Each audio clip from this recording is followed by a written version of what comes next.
जी doctor साहब साडे कोल email आई है वीर मेघरा सिंह जी दी ਇਹ ਲਿਖਦੇ ਹਨ ਸਤਿਕਾਰਯੋਗ ਡਾਕਟਰ ਅਮਰਜੀਤ ਸਿੰਘ ਜੀ ਅਤੇ ਟੀਵੀ 84 ਦੀ ਸਾਰੀ ਟੀਮ ਨੂੰ ਵਾਹਿਗੁਰੂ ਜੀ ਕਾ ਖਾਲਸਾ ਵਾਹਿਗੁਰੂ ਜੀ ਕੀ ਫਤਿਹ। ਡਾਕਟਰ ਸਾਹਿਬ ਜਿਵੇਂ ਕਿ ਆਪ ਜਾਣਦੇ ਹੀ ਹੋ ਕਿ ਭਾਰਤ ਦੇ ਮੂਲ ਨਿਵਾਸੀ ਲੋਕ ਬ੍ਰਾਹਮਣਾਂ ਦੇ ਆਉਣ ਤੋਂ ਪਹਿਲਾਂ ਬੜੀ ਸ਼ਾਂਤੀ ਅਤੇ ਪਿਆਰ ਨਾਲ ਰਹਿੰਦੇ ਸਨ।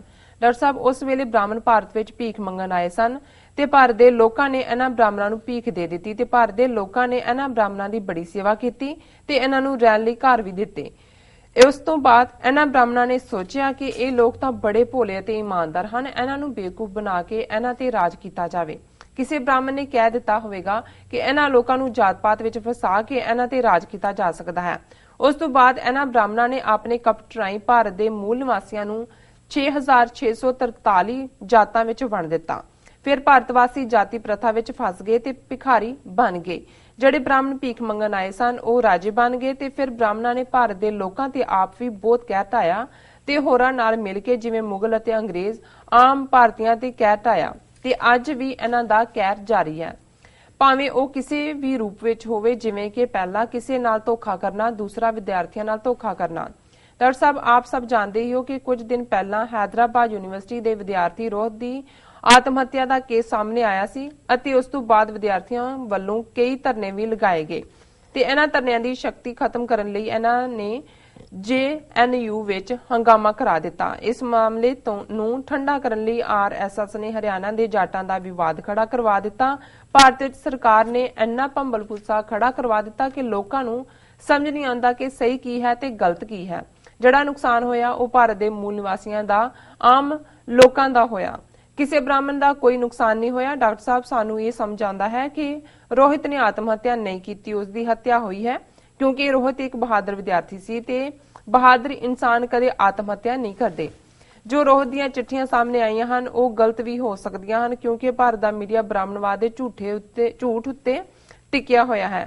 ਡਾਕਟਰ ਸਾਹਿਬ 2 ਦਿਨ ਪਹਿਲਾਂ ਜੋ ਸਮ੍ਰਿਤੀ ਇਰਾਨੀ ਨੇ ਬਿਆਨ ਦਿੱਤਾ ਸੀ ਕਿ ਭਾਰਤ ਦੀ ਸੈਂਟਰਲ ਯੂਨੀਵਰਸਿਟੀਆਂ ਵਿੱਚ 207 ਫੁੱਟ ਉੱਤੇ ਤਿਰੰਗਾ ਝੰਡਾ ਲਹਿਰਾਇਆ ਜਾਵੇਗਾ। ਡਾਕਟਰ ਸਾਹਿਬ ਇਹ ਇੰਜ ਲੱਗਦਾ ਹੈ ਕਿ ਇਹ ਪਹਿਲਾਂ ਤਿਰੰਗਾ ਲਹਿਰਾਉਣਗੇ, ਫਿਰ ਭਗਵਾਂ, ਫਿਰ RSS ਦੁਆਰਾ ਆਮ ਲੋਕਾਂ ਵਿੱਚ ਦਹਿਸ਼ਤ ਪੈਦਾ ਕਰਨਗੇ। ਡਾਕਟਰ ਸਾਹਿਬ ਇਹ ਇਹਨਾਂ ਦੀ ਗੰਦੀ ਸੋਚ ਬ੍ਰਾਹਮਣਵਾਦ ਦਾ ਅੰਤ ਕਰੂਗੀ।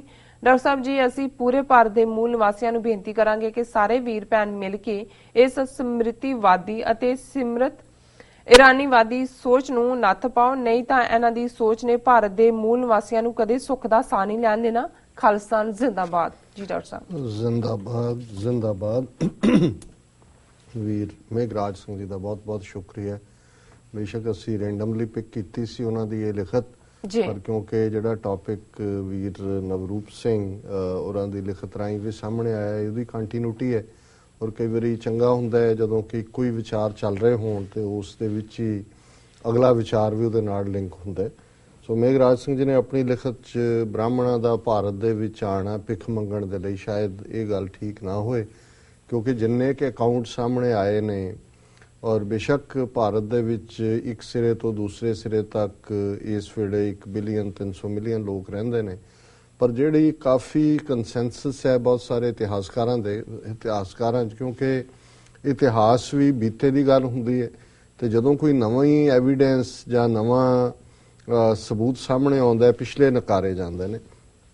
ਪਰ ਇਹਦੇ 'ਚ ਕੋਈ ਸ਼ੱਕ ਨਹੀਂ ਹੈ ਕਿ ਜਿਹੜੇ 4 ਭਾਰਤ ਦੇ ਸੂਬੇ ਆਂਧਰਾ, ਕਰਨਾਟਕਾ, ਕੇਰਲਾ ਔਰ ਤਮਿਲਨਾਡੂ ਦੇ ਲੋਕ ਨੇ ਜਿਹੜੇ ਸ਼ਕਲੋਂ ਕਾਲੇ ਰੰਗ ਦੇ, ਕੱਦ, ਬੋਟੇ, ਬੁੱਲ ਔਰ ਬਹੁਤ ਸਾਰੇ ਫੀਚਰ ਤੁਸੀਂ ਦੇਖੋਗੇ ਤਾਂ ਉਹਨਾਂ ਦੇ ਤੁਹਾਨੂੰ ਅਫਰੀਕਨ ਅਮਰੀਕਨਸ ਨਾਲ ਰਲਦੇ ਲੱਗਦੇ ਨੇ।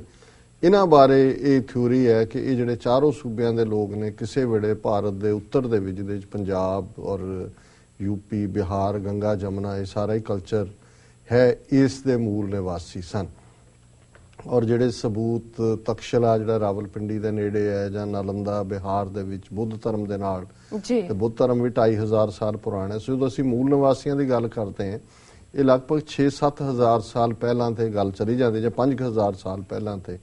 ਔਰ ਐਸਾ ਕਿਹਾ ਜਾਂਦਾ ਹੈ ਵੀ ਜਿਹੜੇ ਇਹ ਮੂਲ ਨਿਵਾਸੀ ਸੀ ਇਹਨਾਂ ਦਾ ਸੱਭਿਆਚਾਰ ਬਹੁਤ ਤਰੱਕੀ ਵਾਲਾ ਸੀ। ਇਹਨਾਂ ਦੇ ਜਿਹੜੇ ਖਾਸ ਤੌਰ ਤੇ ਹੜੱਪਾ 'ਚ ਜਾਂ ਇੱਕ ਦਰਕਾਨਾ ਨਨਕਾਣਾ ਸਾਹਿਬ ਸਿੰਧ ਦੇ ਵਿੱਚ ਇੱਕ ਹੈ ਮੈਨੂੰ ਯਾਦ, ਸਿੰਧੂ ਘਾਟੀ ਜਿਹੜੀ ਪਹਿਲੀ ਸਿੰਧੂ ਘਾਟੀ ਦੀ ਸੱਭਿਅਤਾ ਹੈ, ਇੰਡਸ ਵੈਲੀ ਸਿਵਲਾਈਜੇਸ਼ਨ ਹੜੱਪਾ ਔਰ ਇਹ ਸਾਰੇ ਇਸ ਦੇ ਵਿੱਚ ਜਿਸ ਕਿਸਮ ਦੇ ਥੱਲੋਂ ਸਬੂਤ ਮਿਲੇ ਨੇ ਪੂਰੇ ਵਸਦੇ ਸ਼ਹਿਰ ਈਵਨ ਟੂਗੈਦਰ ਵਾਲੇ ਜਿਹੜੇ ਬਾਥਰੂਮ ਔਰ ਇਸ ਕਿਸਮ ਦਾ, ਸੋ ਇਹ ਕਾਫੀ ਐਡਵਾਂਸ ਸੀ। ਔਰ ਇਹ ਜਿਹੜੀ ਥਿਊਰੀ ਹੈ ਕਿ ਜਿਹੜੇ ਆਰੀਅਨ ਲੋਕ ਨੇ ਜਿਨ੍ਹਾਂ ਚੋਂ ਮੋਸਟਲੀ ਬ੍ਰਾਹਮਣ ਨਸਲ ਹੈ, ਜੇ ਤੁਸੀਂ ਬ੍ਰਾਹਮਣ ਖਾਸ ਤੌਰ ਤੇ ਕਸ਼ਮੀਰ ਦੇ ਦੇਖੋ, ਉਹਨਾਂ ਦਾ ਚੌੜਾ ਮੱਥਾ, ਲੰਬਾ ਨੱਕ, ਗੋਰਾ ਰੰਗ, ਤੇ ਉਹਨਾਂ ਦੇ ਬਹੁਤ ਸਾਰੇ ਫੀਚਰ ਤੁਹਾਨੂੰ ਯੂਰਪ ਦੇ ਗੋਰਿਆਂ ਦੇ ਨਾਲ ਮਿਲਦੇ ਨਜ਼ਰ ਆਣਗੇ। ਕਈਆਂ ਦੀ ਤਾਂ ਨੀਲੀਆਂ ਅੱਖਾਂ ਹੁੰਦੀਆਂ ਨੇ, ਬੇਸ਼ੱਕ ਜਿਹੜੇ ਮੁਸਲਮਾਨ ਵੀ ਨੇ ਕਸ਼ਮੀਰੀ, ਕਿਉਂਕਿ ਬਹੁਤ ਸਾਰੇ ਉਹ ਬ੍ਰਾਹਮਣਾਂ ਚੋਂ ਹੀ ਕਨਵਰਟ ਹੋਏ ਨੇ ਜੀ। ਸੋ ਕੁੱਲ ਮਿਲਾ ਕੇ ਇਹ ਹੈ ਕਿ ਕਿਉਂਕਿ ਜਿਹੜੇ ਆਰੀਅਨ ਆਏ ਕਾਕੇਸ਼ੀਅਨ ਚੋਂ, ਇਹਨਾਂ ਦੇ ਕੋਲ ਚੰਗੇ ਹਥਿਆਰ ਸੀ, ਤੀਰ ਕਮਾਨ ਸੀ, ਵਾਇਲੈਂਟ ਕਿਸਮ ਦੇ ਲੋਕ ਸੀ। ਸੋ ਇਹਨਾਂ ਨੇ ਤਲਵਾਰ ਦੇ ਜ਼ੋਰ ਨਾਲ ਔਰ ਆਪਣੇ ਹਥਿਆਰਾਂ ਦੇ ਜ਼ੋਰ ਨਾਲ ਉਹਨਾਂ ਨੂੰ ਡਿਫੀਟ ਕਰਕੇ ਹੌਲੀ ਹੌਲੀ ਫਿਰ ਤੁਸੀਂ ਦੇਖੋ ਵੀ ਕਿ ਅੱਜ ਵੀ ਜਿਹੜੇ ਸ਼ੂਦਰ ਨੇ ਬਹੁਤ ਸਾਰੇ, ਉਹਨਾਂ ਦੇ ਫੀਚਰ ਵੀ ਤੁਹਾਨੂੰ ਉਹਨਾਂ ਦੇ ਨਾਲ ਜਿਹੜੇ ਮੈਂ ਦੱਖਣ ਦੀ ਗੱਲ ਕੀਤੀ ਮਿਲਦੇ ਨਜ਼ਰ ਆਣਗੇ। ਕਾਲੇ ਰੰਗ, ਜਾਂ ਮੈਂ ਉਹ ਜ਼ਾਤਾਂ ਦੇ ਨਾਂ ਨਹੀਂ ਲੈਣਾ ਚਾਹੁੰਦਾ ਜੀ। ਫਿਰ ਇਹਨਾਂ ਨੇ ਬ੍ਰਾਹਮਣਾਂ ਨੇ ਕੁਛ ਤਾਂ ਜਿਹੜੇ ਨੇ ਉਹ ਜਾ ਕੇ ਸਮੁੰਦਰ ਦੇ ਕੰਢੇ ਲੱਗ ਗਏ, ਇਧਰੋਂ ਧੱਕ ਦਿੱਤੇ, ਤੇ ਵੱਡਾ ਹਿੱਸਾ ਜਿਹੜਾ ਉਹਨਾਂ ਨੇ ਗੁਲਾਮ ਬਣਾ ਲਿਆ, ਸਲੇਵ ਬਣਾ ਲਿਆ।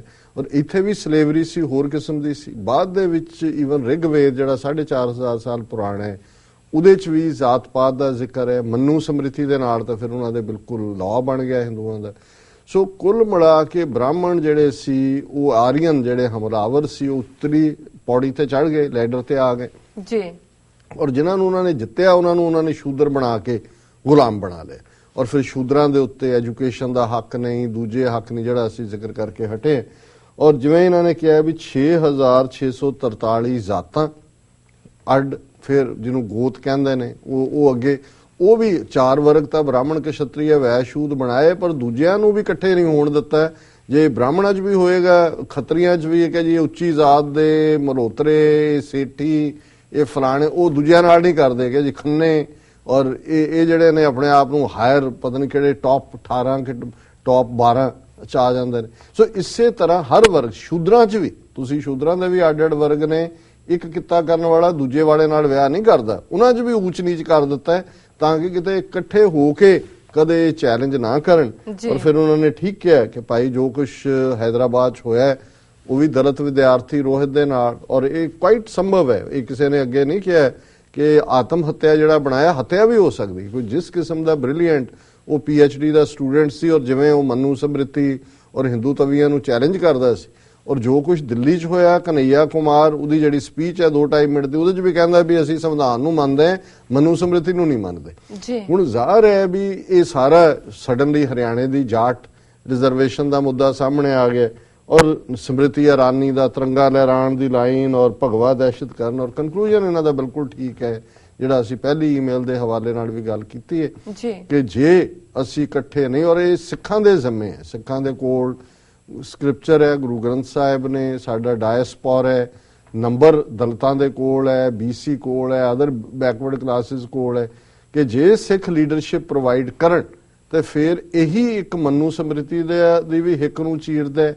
ਔਰ ਹਿੰਦੂਤਵਾਦ ਆ ਵੀ ਜੇ ਕੋਈ ਸਿਰ ਵੱਢੇਗਾ ਕਿਸੇ ਸਟੇਜ ਦੇ ਉੱਤੇ ਉਸ ਵਿਚਾਰਧਾਰਾ ਦਾ ਤੇ ਉਹ ਸਿੱਖ ਵਿਚਾਰਧਾਰਾ ਹੀ ਹੈ ਜਿਹੜੀ ਅਲਟੀਮੇਟਲੀ ਬਰਾਬਰੀ ਦੀ ਗੱਲ ਹੈ, ਔਰ ਜਿਹੜੀ ਯਕੀਨ ਰੱਖਦੀ ਹੈ ਇਨਸਾਨ ਦੀ ਬਰਾਬਰੀ ਦੇ ਵਿੱਚ, ਜਿਹੜੀ ਸਰਬੱਤ ਦੇ ਭਲੇ 'ਚ ਯਕੀਨ ਰੱਖਦੀ ਹੈ। ਸੋ ਇਹਨਾਂ ਦਾ ਮੇਘਰਾਜ ਸਿੰਘ ਜੀ ਦਾ ਬਹੁਤ ਬਹੁਤ ਸ਼ੁਕਰੀਆ। ਲਿਖਦੇ ਤਾਂ ਇਹ ਲਗਾਤਾਰਤਾ ਨਾਲ ਨੇ, ਪਰ ਇਹ ਉਹਨਾਂ ਦੀ ਲਿਖਤ ਜਿਹੜੀ ਹੈ ਉਹ ਬੜੀ ਢੁਕਵੀਂ ਹੈ, ਔਰ ਅਸੀਂ ਅੱਜ ਹੀ ਪਿਕ ਕੀਤੀ ਹੈ। ਜੀ ਰਾਜ ਸਾਹਿਬ, ਬਿਲਕੁਲ। ਹੁਣ ਤੁਸੀਂ ਸਾਡੇ ਦਰਸ਼ਕਾਂ ਦੱਸੋ ਅੱਜ ਦਾ ਵਿਚਾਰ। ਅੱਜ ਦੇ ਵਿਚਾਰ ਲਈ ਅਸੀਂ ਕਬੀਰ ਸਾਹਿਬ ਦਾ ਸ਼ਬਦ ਗੌੜੀ ਬੈਰਾਗਣ ਤਿਪਦੇ ਪਿਕ ਕੀਤਾ ਜੀ, ਔਰ ਇਹਦੇ 'ਚ ਉਹਨਾਂ ਨੇ ਜੋਗੀਆਂ ਦੇ ਜਿਹੜਾ ਕਿ ਜੋਗ ਮਤ ਜਿਹੜਾ ਇਹ ਆਧਾਰ ਮੰਨਦਾ ਹੈ ਕਿ ਬਾਡੀ ਦੇ ਅੰਦਰ 6 ਚੱਕਰ ਨੇ ਜਿਨ੍ਹਾਂ ਰਾਹੀਂ ਸਾਰੀ ਕਿਰਿਆ ਚੱਲਦੀ ਹੈ, ਔਰ ਉਹਦੇ 'ਚ ਬਹੁਤ ਵਾਰੀ ਦਸਮ ਦੁਆਰ ਸ਼ਬਦ ਬਹੁਤ ਸਾਰੀਆਂ ਥਾਵਾਂ ਤੇ ਯੂਜ਼ ਹੁੰਦਾ ਹੈ, ਔਰ ਇਹ 6 ਚੱਕਰ ਉਹਨਾਂ ਦੇ ਥੱਲੋਂ ਸ਼ੁਰੂ ਹੁੰਦੇ ਨੇ। ਮੂਲਾਧਾਰ ਇੱਕ ਨੂੰ ਕਹਿੰਦੇ ਨੇ, ਉਹ ਗੁਦਾ ਦੇ ਵਿੱਚ ਹੈ। ਦੂਸਰਾ ਸਵਾਧਿਵਾਨ ਹੈ, ਉਹ ਲਿੰਗ ਦੇ ਵਿੱਚ ਹੈ। ਫਿਰ ਇੱਕ ਮਣੀਪੁਰ ਚੱਕਰ ਹੈ, ਉਹ ਧੁੰਨੀ ਦੇ ਵਿੱਚ ਹੈ। ਅਨਾਹਤ ਹਿਰਦੇ ਦੇ ਵਿੱਚ ਹੈ। ਵਿਸ਼ੁੱਧ ਗਲੇ ਦੇ ਵਿੱਚ ਹੈ, ਤੇ ਆਗਿਆ ਉਹ ਪ੍ਰਵੱਟਿਆਂ ਦੇ ਵਿੱਚ ਹੈ। ਇਸ ਲਈ ਜਦੋਂ ਜੋਗੀ ਸਮਾਧੀ ਲਾਉਂਦੇ ਨੇ ਤੇ ਫਿਰ 2 ਪ੍ਰਵੱਟਿਆਂ ਦੇ ਵਿੱਚ, ਜਿਹਨੂੰ ਤ੍ਰਿਕੁਟੀ ਵੀ ਕਹਿੰਦੇ ਨੇ, ਉਹ ਧਿਆਨ ਨੂੰ ਜੋੜਨ ਦੀ ਕੋਸ਼ਿਸ਼ ਕਰਦੇ ਨੇ। ਔਰ ਇਹ ਬੜਾ, ਕਿਉਂਕਿ ਕਬੀਰ ਸਾਹਿਬ ਨੇ ਇਸ ਸ਼ਬਦ ਦੇ ਵਿੱਚ ਇਹਨਾਂ 6 ਚੱਕਰਾਂ ਨੂੰ ਇੱਕ ਕਿਸਮ ਨਾਲ ਨਕਾਰਿਆ ਕਿ ਵੀ ਉਹ ਤਾਂ ਆਪਣੀ એનર્ਜੀ ਜੋਗੀ ਜਿਹੜੇ ਨੇ ਉਹ ਥੱਲੋਂ ਮੂਲਾਧਾਰ ਤੋਂ ਸਾਹ ਚੁੱਕ ਕੇ ਪ੍ਰਾਣਾਯਾਮ ਦੇ ਨਾਲ ਫਿਰ ਦਸਮ ਦੁਆਰ 'ਚ ਉੱਪਰਲੇ 'ਚ ਲਿਆ ਕੇ ਟਿਕਾ ਲੈਂਦੇ ਨੇ ਔਰ ਫਿਰ ਇਹ ਕਹਿਣਗੇ ਕਿ ਜੀ ਉਹ ਹੁਣ ਸਮਾਧੀ 'ਚ ਚਲੇ ਗਏ ਔਰ ਸਥਿਰ ਹੋ ਗਿਆ, ਸ਼ੂਨਿਆ 'ਚ ਚਲੇ ਗਏ। ਤੇ ਕਬੀਰ ਸਾਹਿਬ ਯਾਦ ਕਰਵਾਉਂਦੇ ਨੇ, ਉਲਟਤ ਪਵਨ ਚੱਕਰ ਖਟ ਭੇਦੇ ਸੁਰਤ ਸੁਨ ਅਨਰਾਗੀ, ਆਵੇ ਨਾ ਜਾਏ ਮਰੈ ਨਾ ਜੀਵੈ ਤਾਸ ਖੋਜ ਵੈਰਾਗੀ। ਕਬੀਰ ਸਾਹਿਬ ਕਹਿੰਦੇ ਨੇ ਵੀ ਜਿਹੜਾ ਸਾਡਾ ਰਸਤਾ ਹੈ ਕਿ ਵੀ ਜੇ ਅਸੀਂ ਮਨ ਦੀ ਦਿਸ਼ਾ ਨੂੰ ਉਲਟ ਦਈਏ, ਹਵਾ ਜਿਹੜੀ ਜਾ ਰਹੀ ਹੈ ਉਹਨੂੰ ਦੂਜੇ ਪਾਸੇ ਕਰ ਦਈਏ, ਰੱਬ ਨਾਲ ਲਿਵ ਲਾ ਲਈਏ ਤੇ ਚੱਕਰ ਖੱਟ ਭੇਦੇ, ਵੀ ਜਿਹੜੇ 6 ਚੱਕਰ ਜੋਗੀ ਸਾਰਾ ਐਫਰਟ ਕਰਕੇ ਕੱਲੇ ਕੱਲੇ ਨਾਲ ਜੋੜਦੇ ਨੇ, ਇੱਥੇ ਜੇ ਮਨ ਵਿਰਾਗ ਜਿਹੜਾ ਹੈ ਉਹ ਵੈਰਾਗ ਚ ਆ ਜਾਏ ਤੇ ਫਿਰ ਸੁਰਤ ਸੁੰਨ ਹੋ ਜਾਏਗੀ, ਸੁਰਤ ਦੇ ਵਿੱਚ ਕੋਈ ਵਿਕਾਰ ਨਹੀਂ ਹੋਣਗੇ ਤੇ ਅਨੁਰਾਗ ਜਿਹੜਾ ਹੈ, ਅਨੁਰਾਗੀ ਮਨ ਦੇ ਵਿੱਚ ਪਿਆਰ ਪੈਦਾ ਹੋਏਗਾ। ਆਵੇ ਨਾ ਜਾਏ ਮਰੈ ਨਾ ਜੀਵੈ ਤਾਸ ਖੋਜ ਬੈਰਾਗੀ। ਹੇ ਵੈਰਾਗ ਨਾਲ ਭਰੇ ਹੋਏ ਮੇਰੇ ਮਨ, ਇਹ ਜੋਗੀਆਂ ਜਾਗੀਆਂ ਦੇ ਚੱਕਰ ਚ ਨਾ ਪੈ, ਤੂੰ ਉਸ ਨਿਰੰਕਾਰ ਦੇ ਨਾਲ ਲਿਵ ਲਾ, ਪਿਆਰ ਪਾ ਜਿਹੜਾ ਨਾ ਆਉਂਦਾ ਨਾ ਜਾਂਦਾ, ਉਸ ਨੂੰ ਤਾਸ ਖੋਜ ਬੈਰਾਗੀ, ਉਸ ਦੀ ਤੂੰ ਖੋਜ ਕਰ। ਮੇਰੇ ਮਨ ਹੀ ਉਲਟ ਸਮਾਨਾ ਹੈ ਮੇਰੇ ਮਨ, ਤੂੰ ਇਹਨਾਂ ਵਿਕਾਰਾਂ ਵੱਲੋਂ ਹਟ ਕੇ ਉਸ ਪ੍ਰਭੂ ਦੀ ਯਾਦ ਦੇ ਵਿੱਚ ਸਮਾ, ਪ੍ਰਭੂ ਚ ਲੀਨ ਹੋ। ਗੁਰ ਪ੍ਰਸਾਦ ਅਕਲ ਭਈ ਅਵਰੈ ਨਾਤੁਰ ਥਾ ਬੇਗਾਨਾ, ਕਿ ਜਿਉਂ ਹੀ ਗੁਰੂ ਦੀ ਕਿਰਪਾ ਹੋਈ ਤੇ ਫਿਰ ਜਿਹੜੀ ਮੇਰੀ ਅਕਲ ਹੈ ਉਹ ਹੋਰ ਦੀ ਹੋਰ ਹੋ ਗਈ। ਪਹਿਲਾਂ ਦੁਨੀਆ 'ਚ ਰਚੀ ਸੀ, ਫਿਰ ਤੁਹਾਡੇ 'ਚ ਅਕਾਲ ਪੁਰਖ 'ਚ ਰਚ ਕੇ ਨਾਤਰ ਥਾ ਬੇਗਾਨਾ, ਮੈਂ ਤਾਂ ਬੇਗਾਨਾ ਸੀ ਇਸ ਦੁਨੀਆ ਦੇ ਵਿੱਚ ਰਹਿੰਦਿਆਂ ਵੀ, ਮੈਨੂੰ ਉਸ ਪ੍ਰਭੂ ਪਿਆਰੇ ਦੀ ਪਛਾਣ ਨਹੀਂ ਸੀ। ਤੇ ਹੁਣ ਇਸ ਸੁਰਤ ਨੂੰ ਜੋੜਨ ਦੇ ਨਾਲ ਕੀ ਹੋਇਆ, ਨਿਵਰੈ ਦੂਰ ਦੂਰ ਫੁਨ ਨਿਬਰਿਆ ਜਿਨ ਜੈਸਾ ਕਰ ਮਾਨਿਆ। ਜਦੋਂ ਪ੍ਰਭੂ ਦੇ ਉੱਤੇ ਵਿਸ਼ਵਾਸ ਆਇਆ ਤੇ ਜਿਹੜਾ ਰੱਬ ਦੂਰ ਜਾਪਦਾ ਸੀ ਉਹ ਨੇੜੇ ਆ ਗਿਆ, ਹੋਰ ਵੀ ਨੇੜੇ ਆ ਗਿਆ। ਨਿਵਰੈ ਦੂਰ ਦੂਰ ਫੁਨ ਨਿਵਰੈ ਜਿਨ ਜੈਸਾ ਕਰ ਮਾਨਿਆ, ਅਲੌਤੀ ਕਾ ਜੈਸੇ ਭਇਆ ਬਰੇਡਾ ਜਿਨ ਪੀਆ ਤਿਨ ਜਾਣਿਆ। ਅਲੌਤੀ ਕਹਿੰਦੇ ਨੇ ਮਿਸਰੀ ਨੂੰ ਤੇ ਬਰੇਡਾ ਕਹਿੰਦੇ ਨੇ ਸ਼ਰਬਤ ਨੂੰ। ਕਬੀਰ ਸਾਹਿਬ ਕਹਿੰਦੇ ਨੇ ਕਿ ਜਿਹਨੇ ਮਿਸ਼ਰੀ ਦਾ ਸ਼ਰਬਤ ਪੀਤਾ ਉਹਨੂੰ ਹੀ ਪਤਾ ਹੈ ਕਿ ਉਹਦਾ ਸਵਾਦ ਕੀ ਹੈ। ਅਲੌਤੀ ਕਾ ਜੈਸੇ ਭਇਆ ਬਰੇਡਾ ਜਿਨ ਪੀਆ ਤਿਨ ਜਾਣਿਆ। ਜਿਸ ਤਰ੍ਹਾਂ ਮਿਸ਼ਰੀ ਦਾ ਸ਼ਰਬਤ ਪੀਣ ਵਾਲਾ ਹੀ ਦੱਸ ਸਕਦਾ ਹੈ ਕਿ ਉਹਦਾ ਕੀ ਸਵਾਦ ਹੈ, ਇਵੇਂ ਹੀ ਜਿਹੜਾ ਰੱਬ ਦੇ ਰੰਗ ਵਿੱਚ ਰੰਗਿਆ ਗਿਆ, ਕਹੋ ਕਬੀਰ ਗੂੰਗੇ ਗੁੜ ਖਾਇਆ ਪੁੱਛੇ ਤੇ ਕਿਆ ਕਹੀਏ, ਜਿਵੇਂ ਉਸ ਸਵਾਦ ਨੂੰ ਗੂੰਗਾ ਹੀ ਜਾਣਦਾ। ਤੇ ਅਖੀਰ ਚ ਕਬੀਰ ਸਾਹਿਬ ਨੇ ਫਰਮਾਇਆ, ਤੇਰੀ ਨਿਰਗੁਣ ਕਥਾ ਕਾਏ ਸਿਉ ਕਹੀਏ ਐਸਾ ਕੋਏ ਵਿਵੇਕੀ, ਕਹੋ ਕਬੀਰ ਜਿਨ ਦਿਆ ਪਲੀਤਾ ਤਿਨ ਤੈਸੀ ਝਲ ਦੇਖੀ। ਕਿ ਤੁਹਾਡੀ ਇਹ ਨਿਰੰਕਾਰ, ਤੁਹਾਡੀ ਨਿਰਗੁਣ ਦੀ ਕਥਾ ਅਸੀਂ ਕਿਵੇਂ ਕਹਿ ਸਕਦੇ ਹਾਂ, ਕਿਹੜਾ ਉਹ ਇਨਸਾਨ ਆਪਣੇ ਆਪ ਨੂੰ ਵਿਵੇਕੀ ਕਹਾਣ ਵਾਲਾ ਤੁਹਾਡੀ ਉਸ ਕਥਾ ਨੂੰ ਬਿਆਨ ਕਰ ਸਕਦਾ। ਕਹੋ ਕਬੀਰ ਜਿਨ ਦਿਆ ਪਲੀਤਾ, ਪਲੀਤਾ ਪ੍ਰੇਮ ਦਾ, ਜਿਨ੍ਹਾਂ ਦੇ ਅੰਦਰ ਇਹ ਪ੍ਰੇਮ ਦਾ ਪਲੀਤਾ ਬਲਿਆ, ਪ੍ਰੇਮ ਦੀ ਅੱਗ ਬਲੀ, ਜਿਨ੍ਹਾਂ ਦੇ ਅੰਦਰ ਪਿਆਰ ਨੇ ਥਾਂ ਬਣਾਈ, ਤਿੰਨ ਤੈਸੀ ਝਲ ਦੇਖੀ, ਉਹਨਾਂ ਨੇ ਉਸ ਪਿਆਰ ਦਾ ਚਮਤਕਾਰ ਦੇਖਿਆ ਤੇ ਉਸ ਪਿਆਰ ਦੇ ਚਮਤਕਾਰ ਚੋਂ ਹੀ ਤੁਹਾਡਾ ਚਮਤਕਾਰ ਨਜ਼ਰ ਆਇਆ।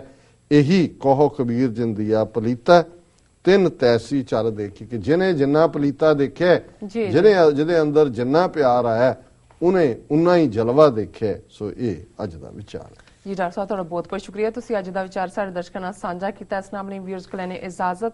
ਵਿਊਅਰਸ ਤੁਹਾਡਾ ਬਹੁਤ ਬਹੁਤ ਸ਼ੁਕਰੀਆ, ਤੁਸੀਂ ਆਪਣੇ ਕੀਮਤੀ ਸਮੇਂ ਵਿੱਚ ਸਮਾਂ ਕੱਢ ਕੇ ਸਾਨੂੰ ਆਪਣੇ ਰਾਏ ਤੇ ਸੁਝਾਅ ਭੇਜੇ ਨੇ। ਤਾਂ ਇਸ ਤਰ੍ਹਾਂ ਭੇਜਦੇ ਰਹਿਣਾ ਸਾਡੇ ਇਸ ਪਤੇ ਤੇ sos@tv84.tv ਤੇ ਅਸੀਂ ਆਪਣਾ ਪ੍ਰੋਗਰਾਮ ਲੈ ਕੇ ਫਿਰ ਦੁਬਾਰਾ ਹਾਜ਼ਰ ਹੋਵਾਂਗੇ। ਤਦ ਤੱਕ ਲਈ ਮੈਨੂੰ ਤੇ ਪਨਰਸਨ ਆ ਗਿਆ ਦੋ। ਦੇਖਦੇ ਰਹੋ TV84।